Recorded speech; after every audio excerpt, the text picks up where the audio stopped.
भगवान श्री कृष्ण को उनके भक्त उन्हें अनेकों नाम से बुलाते हैं और भगवान श्री कृष्ण की कथाओं में आपको इनके प्रत्येक नाम के पीछे कोई ना कोई कहानी तो अवश्य देखा होगा।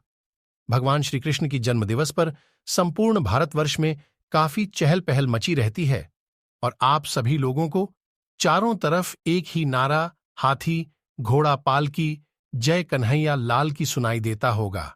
आप सभी लोगों में से बहुत से लोग ऐसे होंगे जिन्हें भगवान श्री कृष्ण के जन्म से लेकर उनकी मृत्यु तक के पूरी कहानी अर्थात पूरी घटनाओं को अपने दादाजी या टीवी चैनलों में अवश्य ही देखे होंगे। परंतु आप में ऐसे ही कुछ लोग ऐसे होंगे जो भगवान श्री कृष्ण के विषय में नहीं जानते और अब आप उनके विषय में संपूर्ण जानकारी प्राप्त करना चाहते हैं। तो हमारा यह वीडियो आप सभी लोगों के लिए बहुत ही महत्वपूर्ण होने वाला भगवान श्री कृष्ण की लीलाओं का वर्णन आप सभी लोगों को बहुत से ऐसे ग्रंथ है जहां पर मिल जाएगा, परंतु उन ग्रंथों में लिखी गई जानकारियों को सुनने के लिए आपको किसी न किसी कवि सम्मेलन या फिर महात्माओं के सत्संग में न जाकर भगवान श्री कृष्ण के जन्म से मृत्यु तक के पूरे कहानी के विषय में जानना चाहते हैं तो यह वीडियो जरूर देखें। आज आप सभी लोगों को इस वीडियो में भगवान श्री कृष्ण कौन है, भगवान श्री कृष्ण का जन्म, भगवान श्री कृष्ण की बचपन में की गई कुछ विशेष लीलाएं, भगवान श्री कृष्ण ने कैसे किया था कंस का वध, भगवान श्री कृष्ण ने कहां से प्राप्त की थी अपनी शिक्षा दीक्षा, भगवान श्री कृष्ण का विवाह कहां हुआ था, कुरुक्षेत्र में भगवान श्री कृष्ण का योगदान, कैसे हुई थी भगवान श्री कृष्ण की मृत्यु इत्यादि के विषय में संपूर्ण जानकारी जानने को मिलेगी। भगवान श्री कृष्ण का जन्म, भगवान श्री कृष्ण का युद्ध बहुत ही प्राचीन समय में हुआ था। इनका जन्म त्रेता युग में माना जाता है। भगवान श्री कृष्ण का जन्म द्वापर युग एवं श्वेता युग के मध्य में हुआ था। भगवान श्री कृष्ण ने अपने मामा कंस के कारागार में जन्म लिया था। भगवान श्री कृष्ण की जन्म दात्री माता देवकी ने भगवान श्री कृष्ण को कारागार में जन्म दिया।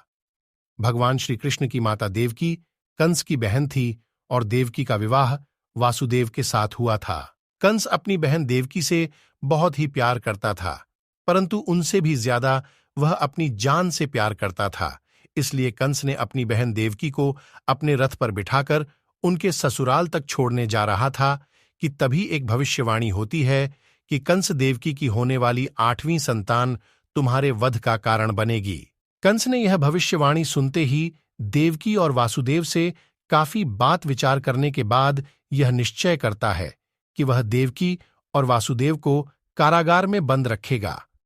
देवकी और वसुदेव को कारागार में बंद रखने के लिए वह अपने राज्य मथुरा चला जाता है और माता देवकी और वासुदेव को कारागार में डाल देता है। माता देवकी की पहली संतान हुई तभी कंस वहां पहुंचा। कंस के पहुंचने के बाद माता देवकी ने कंस से कहा कि मेरी 8वीं संतान तुम्हारी वध करेगी ना कि पहली। तुम मेरे अन्य बच्चों को छोड़ दो, मैं 8वां बचा तुम्हें स्वयं से दे दूंगी। परंतु कंस उनके इस बात पर नहीं माना और उसने कहा कि तुम्हारे 8 पुत्रों में से मेरा कोई वध करेगा, न कि 8वीं संतान। कंस ने ऐसा इसलिए कहा क्योंकि वह भविष्यवाणी से बहुत डरा हुआ था और इसीलिए बचपन में ही माता देवकी के सभी पुत्रों को मार देता था। धीरे धीरे करके कंस ने माता देवकी के साथ पुत्रों की बलि दे दी। इसके बाद माता देवकी ने अपनी 8वीं संतान भगवान श्री कृष्ण को जन्म दिया।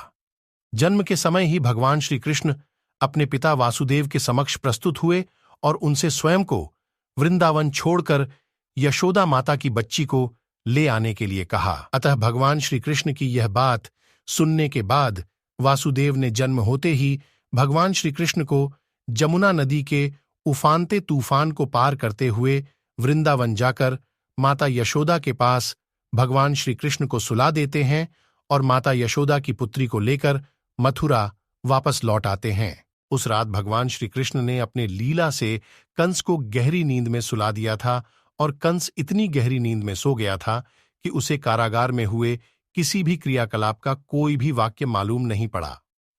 जब वासुदेव वृंदावन से वापस लौटे तब कंस को उसके सैनिकों के द्वारा बताए जाने पर कंस उस बच्ची को देव की माता की आखिरी एवं 8वीं संतान समझकर मारना चाहा, परंतु जैसे ही उसने इस 8वीं संतान को शीला पर पटकने के लिए उठाया, वैसे ही उस बच्ची ने देवी का रूप धारण कर लिया।